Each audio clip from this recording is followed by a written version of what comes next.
श्री शिव महापुराण कथा अथ सप्तदशोऽध्याय। सूत जी बोले कि हे मुनीश्वरों, ब्रह्मा जी की से नारद जी ने विनय पूर्वक प्रणाम करके पूछा कि भगवान शंकर कैलाश पर्वत पर कब गए और महात्मा कुबेर के साथ उनकी मैत्री कब हुई। ब्रह्मा जी बोले कि हे नारद, चंद्रमौली भगवान शंकर के चरित्र का वर्णन करता हूँ। जिस प्रकार कैलाश पर्वत पर गए और कुबेर भी उनके साथ मैत्री हुई, ये सब सुनिए। काम्पिल्य नगर में सोमयाग करने वाले कुल में उत्पन्न यज्ञ विद्या विशारद यज्ञदत्त नाम का एक दीक्षित ब्राह्मण था। वह वेद वेदांग का ज्ञाता, प्रबुद्ध, वेदांत में दक्ष और अनेक राजाओं से सम्मानित, परम उदार और यशस्वी था। वह अग्निहोत्र आदि कर्मों में सदैव संलग्न रहने वाला, वेदाध्ययन परायण, सुंदर रमणीय अंगों वाला तथा चंद्रबिंब के समान आकृति वाला था। वह दीक्षित ब्राह्मण के गुणनिधि नाम का एक पुत्र था। उपनयन संस्कार हो जाने के बाद उसके 8 विद्याओं का भलीभांति अध्ययन किया, किंतु पिता के अनजान में वह धुतकर्म में प्रवृत्त हो गया। उसने अपनी माता के पास बहुत सा धन ले जाकर जुमारियों को सौंप दिया और उनसे मित्रता कर ली। वह ब्राह्मण के लिए अपेक्षित आचार विचार से रहित, संध्या स्नान आदि कर्मों से परामुख और वेद शास्त्र आदि का निंदक, देवताओं और ब्राह्मणों का अपमान करने वाला, विचार से गाने बजाने में आनंद लेने लगा। उसने नटों और पाखंडियों और भांडों से प्रेम संबंध स्थापित कर लिया। माता के द्वारा प्रेरित किए जाने पर भी वह पिता के समीप कभी भी नहीं गया। घर के अन्य कर्मों में व्यस्त वह दीक्षित ब्राह्मण जब अपनी पत्नी से पूछता कि हे कल्याणी, घर में मुझे पुत्र गुणनिधि नहीं दिखाई दे रहा है, वह क्या कर रहा है, तब वह कहती यह इस समय स्नान करके देवताओं की पूजा करने बाहर गया है। अभी तक पढ़कर अपने 2-3 मित्रों के साथ पढ़ने के लिए गया। इस प्रकार वह गुणनिधि एक पुत्रा माता सदैव अपने पति को धोखा देती रही। यह दीक्षित ब्राह्मण उस पुत्र के कर्म और आचरण को कुछ भी नहीं जान पाया और 16वें वर्ष उसने केशांत कर्म आदि भी संस्कार कर दिए। इसके पश्चात इस दीक्षित ब्राह्मण ने गृह सूत्र में कहे गए विधान के अनुसार अपने उस पुत्र का पाणी ग्रहण संस्कार भी कर दिया।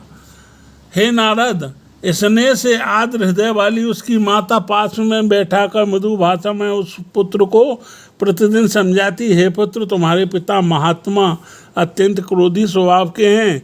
यदि वे तुम्हारे आचरण को जान लेंगे तो तुमको और मुझको भी मारेंगे। तुम्हारे पिता के सामने मैं तुम्हारी इस बुराई को नित्य छिपा देती हूँ। तुम्हारे ब्राह्मण पिता की प्रतिष्ठा सदाचार से है, धन से नहीं। हे पुत्र, ब्राह्मणों का धन तो उत्तम विद्या और सज्जनों का संसर्ग है। तुम प्रसन्नमय हो कि अपनी रुचि उसमें क्यों नहीं लगा रहे हो। तुम्हारे पिता में आदि पूर्वज सुयोग्य, श्रोत्री, वेद विद्या में पारंगत, विद्वान और प्रसिद्ध थे। अत तुम इन दुष्टों की संगत छोड़ के साधुओं की संगति में तत्पर हो। तुम रूप में पिता के समान ही हो, यश, कुल और शील में भी उनके अनुरूप बनो। इन कर्मों से तुम लज्जित क्यों नहीं होते। अपने बुरे आचरण को छोड़ दो। तुम 19 वर्ष के हो गए हो और यह तुम्हारी पत्नी 16 वर्ष की सदाचारणी वरण, इसका वरण करो। तुम्हारे ससुर भी अपने गुण और शील के कारण सर्वत्र पूजे जाते हैं। तुम्हें लज्जा नहीं आती, अपनी बुरी आदतों को छोड़ दो। हे पुत्र, तुम अपने सभी मामाओं की विद्या, शील और कुल आदि के अतुलनीय हो। तुम उनसे भी नहीं डरते। तुम तो दोनों वंशों से शुद्ध हो। अत इन पड़ोसी ब्राह्मण कुमार को देखो और उनके घर में से उनके पिता के विनयशील शिष्यों को भी देखो। हे पुत्र, राजा भी तुम्हारे इस दुष्टाचरण को सुनेंगे तो तुम्हारे पिता के प्रति उनकी श्रद्धा को त्याग कर उनकी व्रति भी समाप्त कर देंगे। अभी तो लोग यह कह रहे हैं कि यह लड़कपन की दुश्चेष्टा है। इसके पश्चात प्रतिष्ठित दीक्षित की उपाधि भी छीन लेंगे। सभी लोग तुम्हारे पिता को और मुझको भी दुष्ट वचनों से धिक्कारेंगे कि इसकी माता किस तरह दुष्चरित्रा है। इसकी माता के चरित्र को ही पुत्र ने धारण किया है। तुम्हारे पिता पापी नहीं हैं, वे तो श्रुति स्मृतियों के पथरत अनुगमन करने वाले हैं। उन्हीं के चरणों में मेरा मन लगा रहता है, जिसके साक्षी भगवान सदा शिव हैं। मैंने ऋतु समय में किसी दुष्ट का मुंह भी नहीं देखा, जिसका तुम्हारे ऊपर प्रभाव पड़ गया। और हे विधाता ही बलवान है, जिसके कारण तुम्हारे जैसा दुष्ट पुत्र उत्पन्न हुआ है। माता के द्वारा इस प्रकार समझाए जाने पर भी यह दुष्ट बुद्धि वाले दुष्कर्म का परित्याग नहीं किया और व्यसन, मद्य, वैशुन्य, चुगली, असत्य, चोरी, धूर्त और वेश्यागमन आदि कर्मों व्यसनों में रत रहा। वह दुष्ट जो संदूक वस्त्र आदि व वस्तुओं को देखता, उन वस्तुओं को ले जाके जुआरियों को सौंप देता। एक बार घर में पिता के हाथ की एक रत्न जड़ित अंगूठी रखी थी, उसे चुराकर उसने किसी जुआरी के हाथ में दे दिया। संयोग से दीक्षित ने किसी जुआरी के हाथ में उस अंगूठी को देख लिया। उससे पूछा कि तुम्हें यह अंगूठी कहाँ से प्राप्त हुई। उस दीक्षित के द्वारा बार बार कठोरता से पूछने जाने पर जुआनी ने कहा, हे ब्राह्मण, आप जोर जोर से मुझ पे आपे क्यों लगा रहे हैं? क्या मैंने इसे चोरी से प्राप्त किया है?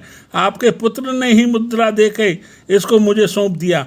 इसके पहले कि मेरे द्वारा जुए में जीत लिए जाने पर उसने अपनी माता की साड़ी भी चुरा कर मुझे दे दी थी।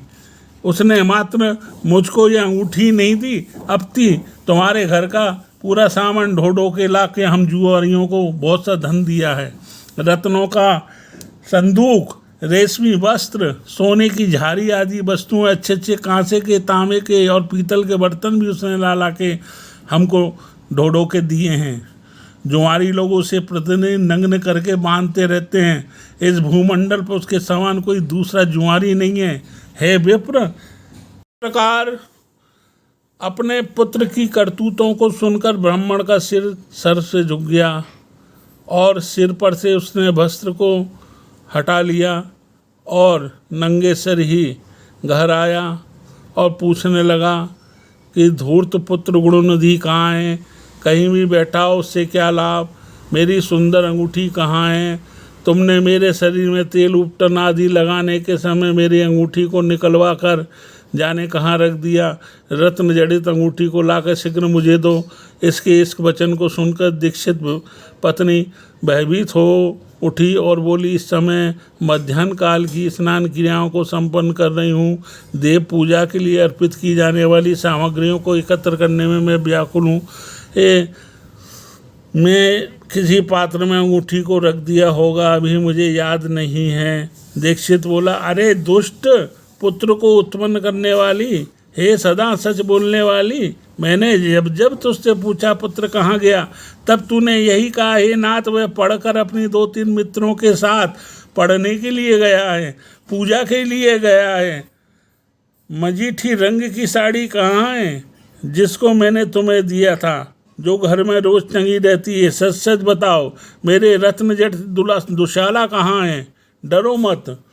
मणि जड़ित वह सोने की झारी भी इस समय नहीं दिखाई दे रही है और न वह रेशमी त्रिपटी दुपट्टा ही दिखाई दे रहा है जिसको रखने के लिए मैंने तुम्हें दिया था। दक्षिण देश में बनने वाला वह कांसे का पात्र और गौड़ देश में बनने वाली वह तांबे की घंटी कहाँ है? हाथी दांत से बनी वह सुख देने वाली मर्चियाँ कहाँ हैं? पर्वतीय क्षेत्रों में पाए जाने वाली चंद्रकांत मणि के समान अद्भुत हाथ में दीपक लिए वह सिंगार युत्र शाल भंजिका कहाँ है? अधिक कहने से लाभ नहीं है। अब तो मेरा भोजन तभी होगा जब मैं दूसरा विवाह कर लूँगा। मैं क्यों तुम पर व्यर्थ ही क्रोध करता हूँ? कुल को दूषित करने वाली और दुष्ट पुत्रों को जन्म देने वाली स्त्री को त्याग कर मैं निसंतान ही सही हूँ और मैं तुम्हें तिजांजलि देता हूँ। कुल को कलंकित करने वाले कुपुत्र और कुपुत्र स्त्री का त्याग देना ही श्रेयस्कर है। कुल की भलाई के लिए एक का परित्याग कर देना चाहिए, यह सनातन नियम। इस प्रकार दीक्षित ब्राह्मण ने उनके पिंड का स्नान किया। इस प्रकार उस ब्राह्मण ने अपने दुष्ट और बिगड़े पुत्र गुणनिधि को घर से बाहर निकाल दिया और उसके श्राद्ध आदि कर्म करके उसको मरा हुआ घोषित कर दिया। गुणनिधि भी अपने क्रोध में घर छोड़कर चल दिया। कुछ काल तक चलने के बाद वह दुष्ट गुणनिधि थक जाने के कारण उत्साहहीन होकर वहीं रुक गया। वह बहुत बड़ी चिंता में पड़ गया। अब मैं कहाँ जाऊँ, क्या करूँ? मैंने विद्या का अध्ययन भी नहीं किया और न मेरे पास धन है। दूसरे देश में सुख तो उसी को प्राप्त है जिसके पास धन है। यद्यपि धन रहने पर चोरी का भय होता है, किंतु वह विघ्न सर्वत्र उत्पन्न हो सकता है। अरे, याचक के कुल में जन्म होने पर भी मुझ में इतना बड़ा दुर्व्यसन कैसे आ गया, यह आश्चर्य है। मैं ब्राह्मण के कुल में भी उत्पन्न होकर कैसे दुष्ट लोगों की संगति में किस तरह दुष्ट बन गया। मैं भिक्षा मांगने के लिए भी जाऊंगा तो लोग मेरे परिचित हैं, मुझे क्यों धन देंगे। इस प्रकार ब्रह्मा जी बोले कि हे नारद, इस प्रकार बहुत सी चिंता करते हुए वृक्ष के नीचे बैठे बैठे अत्यंत दीनहीन इतने में सूर्य अस्त हो गया। इसी समय कोई शिव भक्त मनुष्य अनेक प्रकार की परम दिव्य पूजा सामग्रियाँ लेके शिवरात्रि के दिन उपवास पूर्वक महेश्वर की पूजा करने के लिए अपने परिजनों के साथ नगर से बाहर निकला। शिवजी में रचित के उस भक्त ने शिवालय में प्रवेश करके सावधान मन से यथोचित शिव पूजन किया, अभिषेक किया और पकवानों की गंध को सूंघकर पिता के द्वारा प्रतिज्ञ मातृहीन और भूख से व्याकुल यज्ञदत्त का पुत्र यह ब्राह्मण गुणनिधि उनके पास पहुंचा। उसने सोचा कि ये सभी शिव भक्त जब रात्रि में सो जाएंगे तब मैं शिव जी पर चढ़ाए गए इन विविध प्रकार के नैवेद्य को प्राप्त करूंगा। ऐसी आशा करके वे भगवान शंकर के द्वार पर बैठ गया। उस भक्त के द्वारा की गई महापूजा को देखने लगा। भक्त लोग जिस समय भगवान शिव के सामने नृत्य गीत आदि करके सो गए, उसी समय वह नैवेद्य को लेने के लिए भगवान शिव के मंदिर में चुपचाप घुस गया। वहाँ पर जल रहे दीपक के प्रकाश को मंद देखकर पकवानों को देखने के लिए उसने उत्तरीय वस्त्र को फाड़ करके बत्ती बनाकर दीपक को प्रकाशित कर दिया। यज्ञदत्त के इस पुत्र ने आदर पूर्वक शिव जी के लिए लगाए गए बहुत से पकवानों के नैवेद्यों को एकाएक शहर से उठा लिया। इसके बाद वह पकवान को लेकर शीघ्र ही बाहर जाते हुए उसके पैर के आघात से कोई सोया हुआ व्यक्ति जाग उठा। शीघ्रता करने वाला यह कौन है, इसे पकड़ो। इस प्रकार भय युक्त ऊंची बाड़ी में वह व्यक्ति चिल्लाने लगा। भयवश वह ब्राह्मण जब भाग रहा था, उसी समय वहाँ पूर्व रक्षकों ने पहुंचकर उसे मारा, जिससे वह अंधा होकर तत्काल मर गया। हे मुने, यज्ञदत्त के इस पुत्र ने निश्चय शिव की ही कृपा से नैवेद्य को खा लिया था, ना कि अपने भावी पुण्य फल के प्रभाव से। इसके पश्चात उस मरे हुए ब्राह्मण को यमलोक ले जाने के लिए पाश मुगदर हाथ में लिए हुए यम के भयंकर दूत वहां आकर उसे बांधने लगे। इतने में छोटी छोटी घंटियों से युक्त आभूषण धारण किए हुए और हाथ में त्रिशूल से युक्त हो शिवजी के पार्षद दिव्य विमान लेकर उसे ले जाने के लिए आ गए। शिवगण बोले, हे यमराज के गणों, इस परम धार्मिक ब्राह्मण को छोड़ दो। यह ब्राह्मण दंड के योग्य नहीं, इसके समस्त पाप भस्म हो चुके हैं। इसके अनंतर शिव पार्षदों के वचन सुनकर यमराज के गण आश्चर्यचकित हो गए और महादेव जी के गणों से कहने लगे। शंभू के गणों को देखकर डरे हुए तथा प्रणाम करते हुए यमराज की दूतों ने इस प्रकार कहा कि हे गणों, यह ब्राह्मण तो दुराचारी और दुष्ट है।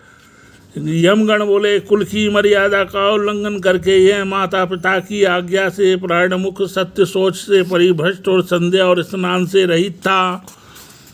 यदि इसके अन्य कर्मों को भी छोड़ दिया जाए तो इसने सिर के निर्माल चढ़ाए हुए नैवेद्य का उल्लंघन किया है और चोरी की है। उसने इस हे कर्म को आप सब स्वयं देख लें, आप जैसे लोगों के लिए तो यह स्पर्श करने योग्य भी नहीं है। जो शिव निर्माल को खाने वाले, शिव प्रसाद को चोरी करने वाले और शिव निर्माल को देने वाले हैं, उनका स्पर्श अवश्य पापकारक होता है। विष को जानबूझकर पी लेना श्रेयस्कर है और अछूत का स्पर्श कर लेना अति उत्तम है, किंतु कंठगत प्राण होने पर भी शिव निर्माल का सेवन उचित नहीं है। धर्म के विषय में आप सब किस प्रकार प्रमाण हैं, वैसे हम लोग नहीं हैं। हे शिवगण सुनिए, यदि इसमें धर्म का लेश मात्र भी हो तो हम सब लोग सुनना चाहते हैं। यम के दूतों ने इस बात को शंकर सिंह जी के पार्षद स्मरण करके कहने लगे, हे यम किंकरों, जो सूक्ष्म शिव धर्म है जिसे सूक्ष्म दृष्टि वाले ही जान सकते हैं, इसे आप सदस्य स्थूल दृष्टि वाले कैसे जान सकते हैं। हे यमदूतों, पाप रहित इस यज्ञदत्त पुत्र ने यहाँ पर जो पुण्य कर्म किया उसे सावधान होकर सुनो। इसने शिवलिंग के शिखर पर पड़ रही दीपक की छाया को दूर किया और अपने उत्तरी वस्त्र को फाड़कर उसने दीपक की वर्तिका बनाई और फिर उसने दीपक को पुंज जलाकर इस रात्रि में शिव के लिए प्रकाश किया। हे किंकरों, इसने इस कर्म के अतिरिक्त अन्य भी पूर्व कर्म किए। शिव पूजा के प्रसंग में इतने शिव के नामों का श्रवण किया और स्वयं उनके नामों का उच्चारण भी किया। भक्त के द्वारा विधिवत की जा रही पूजा को उसने शांति से उपवास रखकर बड़े ही मनोयोग से देखा है। अतः इन पुण्यों के प्रभाव से यह आज भी हम लोगों के साथ शिवलोक को जाएगा। वहाँ शिव का नियोगामी बनकर यह कुछ समय उत्तम भोगों को उपभोग करेगा।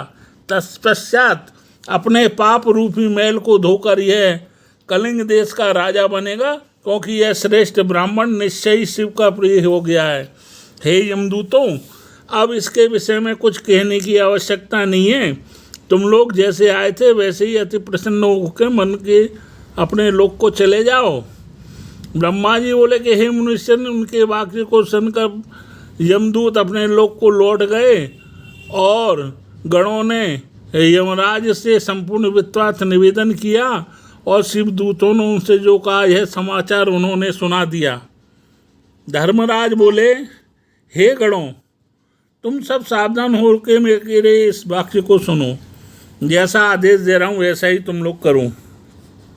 इस संसार में श्वेत भस्म से त्रिपुंड धारण करते हैं, वह सभी को छोड़ देना, यहाँ कभी मत जाना। हे गणों, जो श्वेत भस्म के शरीर में धारण करते हैं उन लोगों को छोड़ देना और वहाँ कभी मत जाना। इस संसार में जिस समय किसी भी कारण जो शिव का वेश धारण करते हैं उन लोगों को भी छोड़ देना। इस जगत में जो रुद्राक्ष धारण करते हैं, सिर पर जटा धारण करते हैं, उन सबको तुम लोग छोड़ देना, वहाँ कभी मत जाना। जिन लोगों ने जीविका के निमित्त ही शिव का वेश धारण किया उन सबको भी छोड़ देना, वहाँ कभी मत जाना। जिसने दम्भ या छल प्रपंच के कारण भी शिव जी का वेश धारण कर लिया उन सबको तुम लोग छोड़ देना। इस प्रकार यमराज ने अपने सेवकों को आज्ञा दे दी। सेवकों ने कहा कि हम ऐसा ही करेंगे। ब्रह्मा जी बोले कि इस प्रकार शिव पार्षदों ने यमदूतों से उस ब्राह्मण को छुड़ाया और पवित्र मन से युक्त होकर शीघ्र ही शिवगणों के साथ शिवलोक को चला गया। वहाँ पर सभी सुख भोगों को उपभोग करने तथा भगवान सदाशिव एवं पार्वती जी की सेवा करके वह दूसरे जन्म में कलिंग देश का राजा अरिदम का पुत्र हुआ। उस शिव सेवा परायण बालक का नाम दम हुआ। बालक होते हुए अन्य शिष्यों के साथ शिव जी की भक्ति करने लगा। उसने युवावस्था प्राप्त की और पिता के परलोक गमन के पश्चात राज्य भी प्राप्त किया। उसने प्रेम पूर्वक अनेक शिव धर्मों को आरंभ किया। हे ब्राह्मण, दुष्टों का दमन करने वाला यह राजा दम शिवालयों में दीपदान के अतिरिक्त अन्य कोई धर्म नहीं मानता था। उसने सभी ग्राम और जनपद प्रमुखों को बुला करके आदेश दिया कि तुम लोग शिवालयों में दीप प्रज्वल की व्यवस्था करनी है। यदि किसी के क्षेत्र में ऐसा नहीं हुआ तो निश्चय ही वह दंड भोगेगा। दीपदान से भगवान शिव संतुष्ट होते हैं, ऐसा श्रुतियों में कहा गया है। जिसने जिसने गांव के चारों ओर जितने भी शिवालय हो वहाँ सदैव बिना कोई विचार किए दीपक जलाना चाहिए। आप अपनी आज्ञा के उल्लंघन के दोष पर मैं निश्चय ही अपराधी का सिर काट दूंगा। इस प्रकार इस राजा के वैसे अनेक से मंदिरों में दीपक जलाए जाने लगे। इस प्रकार जीवन पर्यंत इसी धर्माचरण के पालन से राजा धर्म की महान समृद्धि प्राप्त करके अंत में काल धर्म की गति को प्राप्त हुआ। अपनी इस दीप वासना के कारण ही शिवालयों में बहुत से दीपक प्रज्वल्ली करके वह राजा दूसरे जन्म में रत्नमय दीपकों की शिखाओं को आश्रय देने वाली अलकापुरी का राजा कुबेर हुआ। इस प्रकार भगवान शंकर के लिए अल्पमात्र भी किया गया धार्मिक कृत्य समय आने पर फल प्रदान करता है। यह जानकर उत्तम सुख चाहने वाले लोगों को शिव जी का भजन करना चाहिए। यहाँ सभी धर्मों से सदा ही दूर रहने वाला दीक्षित का पुत्र कहाँ देव योग से धन चुराने के लिए शिव मंदिर में प्रवेश करता है और स्वार्थवश दीपक को वर्तिका को जलाकर शिवलिंग के मस्तक पर छाए हुए अंधकार को दूर करने के लिए किया गया, उसका यह पुण्य ही उसको कलिंग देश का राज्य प्राप्त हुआ और सदैव धर्म में अनुरक्त रहने लगा। पूर्व जन्म के संसार के उदय होने के कारण ही शिवालय में सम्यक रूप में मात्र दीपक को ही जलाकर उसने ये दिक्पाल कुबेर की महान पदवी प्राप्त कर ली। हे मुनीश्वर, देखिए किसी और तरह का कर्म न करके शिवजी के निमित्त किया गया छोटा कार्य भी महान पुण्यों को देने वाला है। जो एक लोटा जल भी चढ़ा देता है उसी में उसका कल्याण हो जाता है। ओम शिवाय नमस्तुभ्यम।